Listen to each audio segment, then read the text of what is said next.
처음에 크리스티 막 좋아해가지고 읽던 사람들이 그 단계쯤 오면 일단 놔. 일단 맞아요. 그 다른 책들 읽기 시작. 제가 그랬어요. 저도 마찬가지고.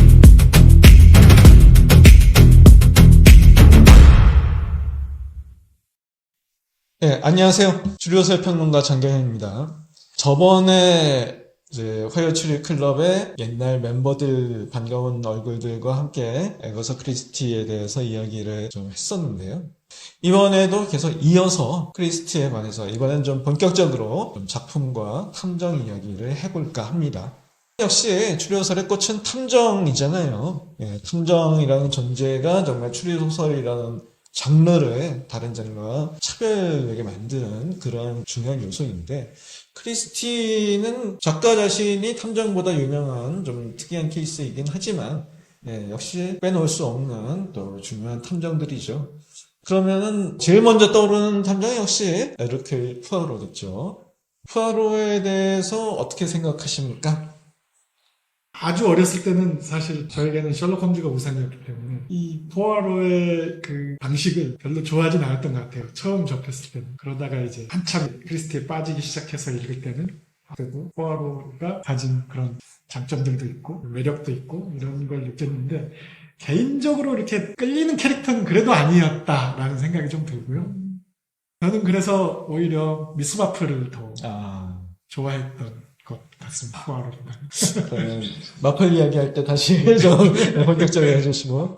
저도 형민 씨처럼 셜록 홈즈가 저의 우상이었기 때문에 포아로를 이제 처음 읽었을 때 약간 이제 일단 나이도 많고 외모도 대머리에 뭐 코시염에 뭐 다리도 좀 절고 성격도 괴팍하고, 그러니까 이제 뭐 셜록 홈즈만큼은 아니지만 그래가지고 별로 이렇게 신임은 안 갔는데, 근데 읽을수록 약간 좀 귀여운 면도 있고 그래도 이제 포아로가 에가사 크리스티의 원탑이긴 하지만 이렇게 썩 뭐 지금도 일부러 찾아 읽고 이러지는 않는 것 같아요. 저도 미스 마플이나 아니면 토미와 특별서 시리즈 되게 좋아해가지고. 저도 처음에는 저번에 말씀드렸듯이 ABC 살인사건의 너무 축약본으로 접해서 그때 푸아로는 정말 개성이 없었거든요. 맞습니다. 그래서 좀 그렇게 생각을 하다가 나중에 알게 되고, 처음에 인상은 역시 좀 잘난 체하고 약간 우습고 좀 이런 느낌이 강했었는데, 근데 계속 읽다 보니까 푸아로가 참 인간적이고 다른 사람에 대한 배려심이 마플보다 더 강한 것 같아요. 이거 제가 저의 지론이지만은 푸아로는 외부인으로서 바깥에서 관찰을 하고 바깥에서 사람들의 경계심을 품는데도 굉장히 교묘한 화법으로 또 신문 기술로 진실을 밝혀내고, 그러면서 여러 가지 또 인상적인 결말들이 많았잖아요. 오리엔트 특급도 그렇고 커트는 말할 것도 없고, 그러다 보니까 뭔가 좀 그 숨은 내가 전에 느끼지 못했던 것들을 나중에 많이 보게 되는구나, 그런 게 좀 있어요. 물론 이제 그런 선입견 같은 것도 있고 너무 많이 늙었다 뭐 이런 것도 있긴 한데, 생각보다는 읽을수록 약간 애정이 쌓이는 캐릭터인 것 같아요. 맞아요. 푸아로가 나오는 작품들이 또 워낙 걸작이 그렇죠. 많고, 걸작이 더 많죠. 정말 크리스티 작품 중에서도 손꼽을 만한 최고작들을 보면은 상당수가 사실 푸아로가 나오는 것이고, 그렇죠. 크리스티의 약점이 논리라고도 하는데, 심리를 그리는 데는 탁월하지만은 이제 논리적인 풀이는 아무래도 엘러리 퀸이나 존 닉슨카보다는 좀 떨어진다 뭐 이런 이야기도 많이 듣는데, 푸아로가 나온 작품은 또 논리도 굉장히 강한 것 같아요. 그래서 그런 부분들에서 새로운 매력을 느꼈던 것 같고, 그러면 이제 두 분 다 제인 마플에 대한 선호도가 있으니까 제인 마플 이야기를 합시다. 사실 마플을 좀 더 선호한다고 얘기를 하긴 했지만, 뭐 인간성이나 이런 걸 보면 오히려 포아로가 더 그렇게 마플은 약간 연민이나 이런 게 있는데 드러나지가 않아요. 약간 좀 너무 우웅스러운 분위기가 있어가지고 사실 속을 알 수 없는 그러니까 그런 속을 알 수 없는 약간 냉혹한 면도 있고요. 사실 이게 무슨 인자함으로 이렇게 포장되어 있지만 사실은 그렇지 않다. 근데 그런 게 또 저는 개인적으로는 좀 매력이다. 이렇게 그런, 느꼈던 것 그런 같습니다. 할머니한테 실제로 걸리면 약간 무서울 것 아, 같아요. 위험하죠, 위험하죠. 경계해야 될 것 같아요. 제가 요즘 올린 영상에도 그 얘기를 했는데 진짜 복수의 여신이다. 진짜 무서운 사람이다. 근데 나오는 인물들도 그러죠. 저 할머니 왠지 무서워 이러고. 사실 그 복수의 여신이라는 작품도 있고 거기서 딱 그 늙은 백만장자가 알아보잖아요. 당신은 복수의 여신이다. 복수를 해다오. 근데 보면은 활동력도 참 좋고 네. 할머니가 정말 많이 돌아다니죠. 나중에 카리브해 가지 않아요? 맞아요. 나이도 먹지 않는 것 같아요. 그리고 마지막에 보면은 자기가 이제 범인을 진짜 잡는 뭔가 함정에 빠뜨린다든지 그런 공격적인 모습이 오히려 푸어로보다 더 적극적이지 않은가. 맞습니다. 그 예고살인에서도 보면 막 성대모사를 하면서 죽은 사람 성대모사를 해가지고 범인을 완전히 멘붕에 빠뜨리잖아요. 어떻게 보면 굉장히 잔인한 방법인데. 오히려 포아로는 정말 좀 인간적인 것 같아요. 읽으면 읽을수록 약간 좀 뭐랄까 싫은 면도 있지만 근데 마플 할머니는 약간 인간적인 면모는 포아로보다 좀 덜하다. 그렇다고 해서 크게 싫은 부분도 없고 조금 이게 애매한 것 같아요.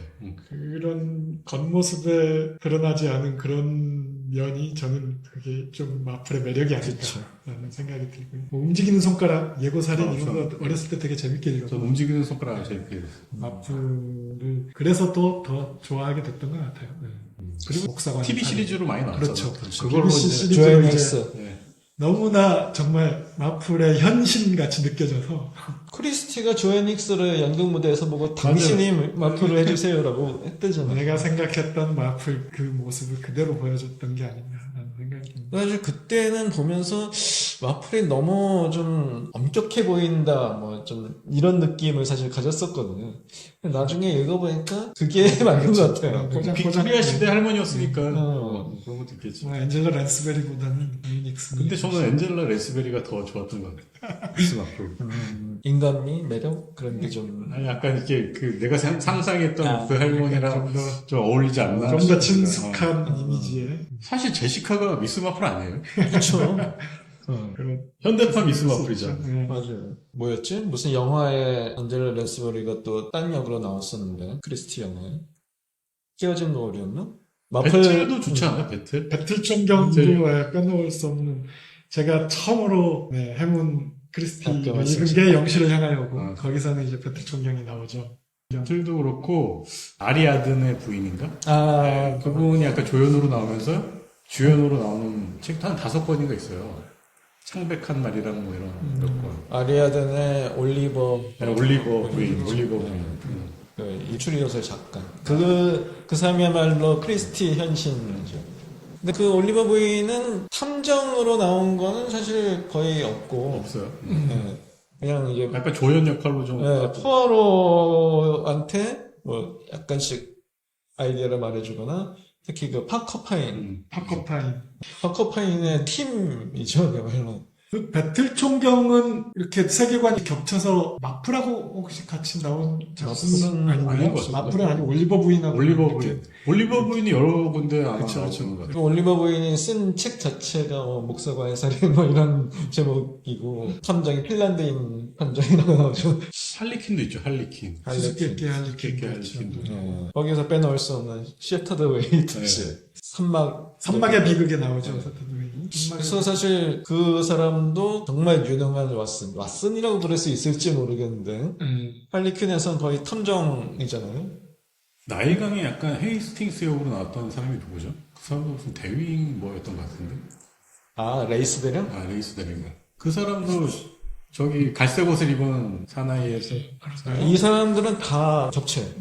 메인은 안 겹치고 메인 안경치고 서브들이 서브들이만 겹치는 겹치는 작품들이죠. 레이스 대령이 골프장인가? 갈색 옷을 입은 갈색 옷에서 나와요. 로 나오고 그 테이블 위에 카드라는 작품이 그것도 배틀 경험 나온 거 아니에요? 거기에 총출동하잖아요. 그게 크리스티의 어벤져스예요. 그래서 푸아로하고 배틀 총기하고 레이스 대령하고 올리버 부인이 나와요. 이래서 이런 시리즈들은 제 생각에는 첫 작품부터 차례차례 읽어야 돼요. 맞아요. 그래야지 더 재밌지. 아니면 나중에 섞여가지고 그리고 뭐 저도 사소한 게 잘 기억이 안 나지만은 예전 작품에 나왔던 인물이 나중에 또 나오는 경우들이 맞아요. 있고 그래서 그런 것들을 알고 읽으면 이제 크리스티 월드죠. 네. 스티븐 킹도 약간 그렇게 읽으면 되게 재밌어요. 아 그래요? 네. 주로 이제 그 가상의 마을도 있고 거기 이제 주인공들이 되게 많이 겹치는 사람이 나와. 김용 월드 뭐 이런 게 있듯이 아, 김용 월드. 크리스티 월드도 찾아보면 재밌죠. 그래서 사실 탐정들의 그 추리 기법도 다 다른 것이 특이하고 같은 작가가 이렇게 쓰기가 어렵잖아요, 사실. 사실 탐정들 그 메인 탐정들이 안 나온 작품 중에서도 좋은 작품들이 그쵸. 꽤 있죠. 네. 저는 그 누명 되게 좋아했어요. 아, 저도 누명 얘기하려고 했어요. 진짜. 유명 재밌어요. 좋아요. 저는 끝으로 죽음의 온도도 되게 재밌게 읽었고.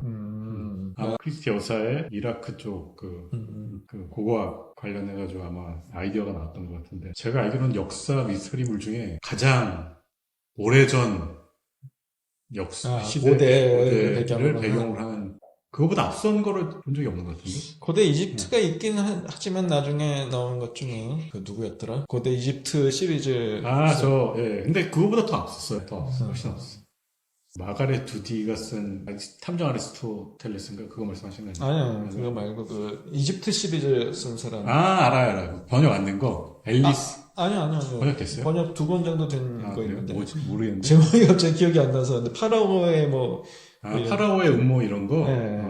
그거보다 더 오래됐을걸요, 배경은? 끝으로 죽음이 네. 있는데. 그리스나 로마 배경 소설들은 꽤 있긴 하죠. 네, 그렇죠. 로마는 특히나 좀 많은 것 같고. 근데 이렇게 일반적으로는 그 작품이 높은 평가를 받는 것 같지는 않더라고요. 저는 되게 재밌게 읽었어요. 그래서 그 작품하고 죽음과의 약속을 맨날 헷갈려요. 죽음과의 약속도 재밌죠. 제목이 좀 비슷해가지고. 죽음과의 약속도 뭐 명작에 많이 꼽히는 거고. 그 역시 특이한 탐정은 파커 파인. 파커파인. 네. 공무원 출신. 어떻게 보면 요즘 그 빅데이터 전문가 같은. 그리고 파커 파인이 나중에는 진짜 탐정 노릇을 하지만 초반에는 꼭 그 옛날 미션 임퍼서블 드라마 딱 그 느낌이잖아요. 그 드라마 혹시 기억나세요? 네. 제오전선. 제오전선 TV 시리즈 제오전선은 파커파인은 근데 그 단편집 말고는 다른 데 안 나오죠. 그쵸. 장편은 없죠. 제오전선이 원래 컨셉이 그거잖아요. 그 팀이 정말 완벽한 세트와 사기치는 시나리오, 분장을 통해 가지고 한 사람을 완전히 몰아넣고 바보로 만드는 그런 미션인데 영화에서는 그게 이제 톰 완전히 크루즈 영화가 동무대로 되면서 바뀌었죠. 액션 영화가 되버렸죠. 근데 파커파인이 그렇잖아요. 그 팀이 딱 있어가지고 연기하는 멤버들이 있고 올리버 부인이 시나리오 쓰고 이런 식으로 해가지고 일상에서 벗어나서 무슨 작은 모험을 하고 싶다 그러면 이제 그런 시나리오를 만들어서 하게 해주고 이런 게 참 재미있죠. 그래서 그런 특이한 탐정들이 나오는 거 탐정에 아예 없는 끝없는 밤이나 그리고 아무도 없었다나 뭐 이런 것도 있지만 이제 그러면은 크리스티 찬양하려면 정말 뭐 끝도 없이 찬양할 수 있겠고 장점이 있으면 또 단점도 있겠죠. 한번 같이 얘기를 좀 해볼까요? 사실 크리스티의 단점은 이렇게 뭐 크게 막 이렇게 두드러진 뭐 이런 거는 찾기 힘든 것 같고 굳이 찾자면 저는 3편의 그 망작이 있다는 거 그게 약간 좀 단점이 아닐까. 빅포도 들어가나요? 빅포를 빼면 안 되겠죠. 프랑크푸르트행 승계 또 하나 있었는데 한 3편 정도. 너무 스케일을 크게 내가 잡아. 볼 때 약간 실험작이었던 것 같아요. 특히 그 빅포는 제가 볼 때 체스터튼의 그 세상 목요일이었던 목요일 목요일 가 사는. 약간 느낌이 너무 비슷해. 나는 그래서 빅포가 좀 팬 서비스라고 생각을 했었는데 이게 초기작이더라고요. 초기작. 초기 이혼하고서는 돈 벌려고 쓰는 작품이라고. 팬 서비스 하기에는 너무 초기작이에요. 프랑크푸르트 행승객은 또 굉장히 후기작이고. 후기작이에요. 저는 크리스티 단점, 아쉬운 점이라면, 그, 너무 스테레오타입의 그 캐릭터들. 그렇죠. 소다쟁이 할머니, 고지식한 예비역 대령. 퇴역 군인들. 항상 배경이 문제야. 항상 문제죠. 내가 볼 때는 그 전 남편이 군인이었기 때문에 그런 걸 수도 그 있어요. 한풀이를 했을 수도 있죠. 네. 거기 항상 병들고 신경질적인 아내 때문에 괴로워하는 학자. 그런 게 조금 이제 동어 반복되는 경향이 좀 없지 않아 있다. 맞아요. 한창 잘 나가던 시기에 좀 좋은 작품들을 보면 어느 때는 약간 헷갈려. 이 작품이 이 작품이었나? 그렇죠. 약간 이제 범인이 내가 논리적으로 추리 안 해도 맞출 수 제일 아닌 것 같은 사람이 일단 찍고 시작하면 간혹가다 맞는 경우가 있어요. 맞아요. 좀 닳고 닳다 보면 이제 조금 유추가 이제 가능해진다. 근데 이제 막 처음에 크리스티 막 좋아해가지고 있던 사람들이 그 단계쯤 오면 일단 놔. 맞아요. 일단 맞아요. 놓고 따라 체크 읽기 시작. 제가 그랬어요. 저도 그래서 마찬가지고. 크리스티의 클리셰 이런 걸 어디다 쓴 적도 있었는데 일단은 그 바보 같은 퇴역군인 그리고 그 뭔가 간호사는 항상 수상하다. 그리고 한여. 그리고 뭔가 금발머리에 굉장히 잘생기고 얼굴이 그을린 미남은 거의 다 악당이에요. 그런 사람이 착한 역으로 나온 거를 거의 본 적이 없는 것 같아요. 그래서 그리고 아무도 없었다 해서도 제일 먼저 죽잖아요. 뭐 그 외에도 여러 가지가 있지만 이제 좀 그 비슷비슷한 구도, 뭐 대저택의 가부장 또는 가모장. 예. 근데 그게 어쩔 수 없는 게 자기 삶이 그랬어요. 내가 볼 때는 맞아요. 크리스티는 한 번도 가난했던 적이 없고 대저택에서 하인들을 거느리고 살았기 때문에 그런 얘기가 자연스럽게 나올 수밖에 없었던 것 같아요. 빅토리아 시대의 인물이었기 때문에. 그러다 보니까 좀 차별적인 그런 것도 많이 나오고 그런 욕도 좀 먹었죠. 먹었죠. 그 시절의 추리 소설이 일단 기본적으로 부르주아 문학이기 때문에. 그렇죠. 예. 내가 저번에 그 로스 맥도날드 위철리 여자 영상에서도 얘기한 적이 있는데 뭐 읽어보니까 의외로 너무 거칠어요. 글이 정말 그 차별적인 표현들이 막 나오는데 로스 맥도날드요? 예. 이게 좀 중기 초 작품이잖아요. 그러니까 후반 작품들이 주로 읽다 보니까 적응이 잘 안 되더라고요. 너무 여성 차별적인 표현도 많이 나오고 그래서 근데 후기로 갈수록 좀 재미가 떨어져. 내가 볼 때는. 로스 맥도날드. 그거는 또 어쩔 수 없는 면이 있죠. 그 움직이는 표정이 처음 나왔을 땐 되게 폭력적이고 막 이랬는데 말풀거리는 뒤로 갈수록 약간 뒤로 사회학자 같은 갈수록 느낌. 아처가 점점 사색적인 사람이 되는. 순간의 적에서는 애들한테 두들겨 맞고서 내가 이렇게 늙었나 뭐 그런 장면도 나오고 비슷한 것 같아요. 다 뭐 매슈 스커더도 그렇고 약간 느낌이. 크리스티도 사실 후반으로 가면서 역시 임팩트가 약간 떨어지는 네, 어쩔 수 없는 어쩔 수 것 없죠. 같아요. 그렇죠. 그래도 애정으로 읽어줘야죠. 그렇죠. 근데 크리스티도 처음에는 그 뭔가 그 노처녀의 수다 뭐 이런 느낌 뭐 이런 선입견 같은 게 많이 있었는데 읽으면 읽을수록 그 진가가 진짜 눈에 들어오더라고요. 저는 약간 그게 이제 분량이랑도 상관이 있는 것 같아요. 그러니까 약간 이제 책의 분량 자체가 그 어떤 시대의 그냥 유행 같은 느낌이 들어요. 옛날에는 다 얇고 짧고 요즘은 너무 쓸데없이 요새는 길어요. 너무 길죠. 기본적으로 뭐 500페이지, 500페이지, 600페이지가 있는데 그렇게 길면서 그런 재미를 꾸준히 유지하기가 사실 쉽지가 않은데 근데 그게 원래 이제 출판사 편집자들이 이제 원했던 분량인지 지금도 그런 건지 알 수가 없긴 한데 그때 시대의 에가사 크리스티 분량이 제일 좋았던 것 같다는 생각이 적당하죠. 예. 지금은 너무 길어 너무 길어. 하다못해 에드 맥베인도 후기작은 점점 두껍잖아요. 길어. 아이스 뭐 9배잖아요. 근데 이제 초이작 전 얘기 들어보면 뭐 굉장히 어느 정도 분량으로 해달라는 주문이 있었던 것 같아요. 그때는 단어별로 돈을 받았잖아요. 그렇죠. 근데 지금 너무 긴 거야.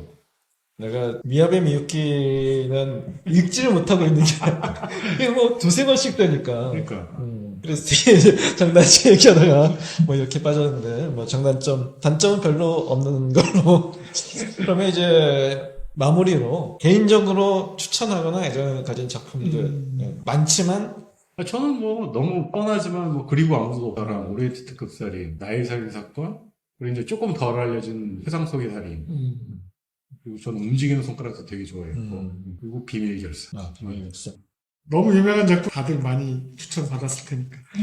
처음에 이걸 보면 처음에는 에거스 크리스티 미스터리가 행운에서 10권으로 기획이 됐었어요. 그래서 리스트가 10개인데 이게 나중에 바뀌어서 한 20개까지의 리스트가 나오는데 요 정도 작품들은 다 읽어볼 만하다. 굉장히 엄선된 작품이다라고 생각이 들고요. 저는 이 중에서도 조금 덜 알려진 걸로 고르자면 장례식을 마치고 그것도 좋죠. 네, 좋았고요. 그리고 메소포타미아의 죽음도 네. 저는 개인적으로 되게 재밌게 읽었던 기억이 납니다. 나머지는 뭐 세진 씨가 얘기했던 것처럼 기본적으로 그리고 아무도 없었다, 오리엔트 특급 살인, 뭐 에크로이드 살인 사건 이런 거는 아직 안 읽어보셨다면 꼭 한번 읽어보셔야 될 작품입니다. 전 에크로이드 살인 사건은 꼭 안 읽어도 된다고 생각은 하는데 오리엔트 특급은 꼭 읽어야 그렇죠. 오리엔트 특급은 정말 처음 읽을 때는 약간 지루할 수도 있어요. 그 12명의 용의자들 인터뷰를 계속하니까. 근데 전 그 분위기가 좋았어요. 그 약간 클로스트 서클 같은 거. 열차 안에서 한 명씩 눈이 불러다가 많이 오고. 하고 사실 그게 제일 철저한 클로즈 서클이잖아요. 어지가 전혀 없는. 나중에 이제 그 사람들의 증언을 다 논박하고 하나 드리는 그 장면이 정말 짜릿짜릿하죠. 그걸 저는 두 번째쯤 읽었을 때 깨달았어요. 또 저도 이제 그런 겹치는 거 빼면은 저도 영시를 향하여 그거 굉장히 인상 깊게 읽었고 좀 충격을 받았던 게 장례식을 마치고 예. 일단 발단부터가 너무 매력적이잖아요. 맞습니다. 예. 정말 숨은 몇 번 문제. 살해된 거잖아요. 딱 그 한마디로부터 시작되는데 특히나 그 악인이 살인자가 가장 소름 끼치는 살인자였어요 저한테는. 그리고 그 어떤 누명 엔더스의 비극도 괜찮았던 것 같아요. 저는. 인다그스 괜찮았던 것 같은데 저는 기억이 잘 안 그게 나서. 약간 스타일즈 저택의 죽음하고 이 범인을 숨기는 그 트릭과 이런 게 조금 유사하다라는 생각이 들었던 것 같아요. 스타일즈 저택이 아니라 예고살인인가? 예고살이? 이렇게 살인의 위협을 받던 사람이 알고 보니 그게 그다음에 또 아니더라. 그러니까 이런 이 스포일러가 될 크리스티 수도 소설 있지만 그러니까 이 자기 복제도 좀 네. 분명히 있고 어쩔 수 없이 있는 것 같죠. 꼭 읽는 재미가 떨어지지 않는 게 또 까먹기 때문에 또 계속 읽어요. 무한 반복으로 읽어야 돼. 많이 쓴 보람이 있네. 뭐 자기 복제라고 하면 코난 도일도 많이 했죠. 사실 그 장편 4편 중에 맞아요. 3편이 똑같아요. 구성이 똑같아요. 가스커빌만 빼면 단편 중에서도 그 빨강머리 클럽이나 뭐 그 세 사람의 가리대부 똑같은 그래서 저는 약간 전개가. 그 셜록 홈즈 전기 작품이 물론 이제 걸작들이긴 한데 후기 작품도 되게 애정이 가요.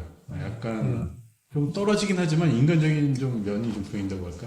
저는 그 최근에 줄리안 시몬즈의 블러디머더를 읽고 셜록 홈즈를 다시 한번 읽어보고 싶어서 요새 집에 사놓고 읽어봐요. 있던 그 주석 달린 셜록 홈즈로 요새 한 3개 정도 읽었습니다. 보스콘 밸리 뭐 이런 거 재밌더라고요. 재밌어요. 저는 홈즈 읽은 지 진짜 오래됐어요. 근데 형도 나중에 이제 다시 읽어보면 약간 정말 새롭게 읽힌대요. 그러니까 안 나는 책도 되게 많고 생각보다 되게 많아요. 아니, 단편이 56편인데 어떻게 그걸 다 기억하겠냐고. 사실 저는 크리스티를 읽은 지가 한 20년도 넘은 것 같은데 얘도 언젠간 다시 읽으면 그러니까 이거 무한 반복으로 읽어요. 다시 읽으면 진짜 재밌어요. 그런 생각을 하고 있습니다. 그리고 이번에 쓴 공략. 완전 공략. 완전, 예, 그거 한번 읽으시면은 진짜 또 다른 재미를 발견할 수가 있어요. 그래서 저도 그거 읽으면서 다시 크리스티를 또 읽기 시작을 했는데, 그래서 저는 백주의 악마를 꼭 다시 한번 읽어보려고 생각하고 있거든요. 맥주 악마도 재밌죠. 저는 백주의 악마 처음 읽었을 때는 그렇게 큰 인상을 못 받았거든요. 저도 그렇게 크게 막. 근데 그 책에서 그 장점을 굉장히 강조하면서 아주 걸작이라고 또 칭찬하더라고요. 그래서 한번 좀 다시 읽어봐야 되겠다 이런 생각을 하고 있고. 크리스티가 직접 뽑은 예, 베스트십 영시를 향하여 해설에 실려 있는데 맞아요. 거기 보면 그리고 아무도 없었다, 에크로이드 살인 사건, 예고 살인, 오리엔트 특급 살인, 화요일 클럽의 살인, 영시를 향하여, 끝없는 밤, 비뚤어진 집, 무죄의 증명, 움직이는 손가락. 이렇게가 10편. 예. 본인이 꼽은 맞아요. 베스트 펜이라고 나와요. 저는 움직이는 손가락을 못 읽어봤어요. 서재 시체 목사관 살인 다 못 읽어봐가지고. 근데 저는 특히 크리스티 작품 제목이 되게 멋있다고 생각해요. 제목들을 어쩜 이렇게 잘 지었을까? 나중에 황금가지에서 나온 책들하고는 제목이 조금 다른 것들이 있어서 미국 제목이랑 그렇죠. 영국 제목이랑 많이 다르죠. 저는 개인적으로는 이 해문의 제목이 그냥 익숙하죠. 그쵸, 익숙하죠. 예. 이거 역시 화요일 클럽의 살인이라고 돼 있지만 화요일 추리 클럽. 그렇지 클럽에 지대한 영향을 미치. 화요일 추리 클럽이 뭐 여기서 나온 거니까. 예. 그래서 최근에 그 모교 살인 클럽. 넷플릭스에 올라온 책도 책도 있고. 책도 되게 재밌어요. 그래서 그것도 참 반가운 생각이 들었는데. 거기서 할머니들이 나와요. 그러니까 여기 할머니 할아버지들이 양동네 사는 할머니 할아버지들이 네. 모여서 그래서 좀 어느새 피어스 브로스넌이 할아버지가 정보원 출신 할머니가 주인공이에요. 아니 그 나이브스 아웃 영화 보고선 돈 존슨이 그 완전 치사한 노인네로 나와가지고 얼마나 놀랐는지 손병호랑 비슷해졌더라고요. 그래서 정말 결국에는 고인물의 대화로 마무리가 되는군요. 그리고 뭐 크리스티는 영원하죠. 그리고 좀 나오신 김에 박세진 대표님이 그 피니스 아프리카 출판사에서 새 책을 내셨는데 잠깐 소개를 좀 부탁합니다. 일본 소설이고요. 이치오 미치라고 요즘 약간 뜨고 있는 작가의 단편집인데 제목은 스몰 월드고요. 6편의 단편이랑 한 편은 이제 저자 후기 겸 쓴 단편이 한 편 있어서 이제 총 7편이 실린 작품인데 미스터리도 있고 약간 이아미스 같은 유해 소설 단편도 있고 이제 장르가 다 달라요. 그래서 이제 읽어보시면 어느 한 편은 꼭 마음에 드시는 단편이 있을 거라고 생각이 되고요. 또 이제 여기 띠지에 보이다시피 여러 상 이제 후보에 많이 올랐고 이제 상도 하나 많이 받았고 어느 정도 일본에서 검증된 작품이니까 한번 좀 읽어보시면 좋지 않을까 생각합니다. 좀 많이 사주세요. 대박 나시길 바랍니다. 제가 이게 뭐 정말 친한 분이라서 하는 얘기가 아니라 앞서 말씀드렸듯이 박세진님은 정말 우리나라 추리소설 독자 중에서는 제일 정점에 도달한 분이셨고 그런 분이 자기가 정말 읽고 싶은 책을 항상 내시는 거기 때문에 이 피니스 아프리카에서 나온 책들은 읽고 보셔도 돼요. 정말 이제 우리가 읽고 싶었는데 못 읽었던 작품들도 많고 박세진 대표님의 안목으로 엄선한 그런 작품들이 많기 때문에 그중에 제가 번역한 작품도 있고 정말 한심한 번역이긴 하지만 그래서 앞으로도 기회가 있으면은 또 이렇게 셋이 모여서 또는 다른 옛날 멤버 중에 혹시라도 또 연락이 되시는 분이 있으면 뭐 같이 모여서 옛날 기분 내면서 정말 화요 추리 클럽이라는 이름에 맞는 이런 시간을 또 가졌으면 좋겠습니다. 나중에 다시 나와주시죠. 부탁드립니다. 사실 제가 여기 끼기에는 조회수 보고 사실 제 자격은 좀 미달 이런 정말 진정한 숨은 고수. 그래서 좀 재밌게 보셨기를 바라면서 이제 오늘 이걸로 인사를 드리겠습니다. 감사합니다. 감사합니다.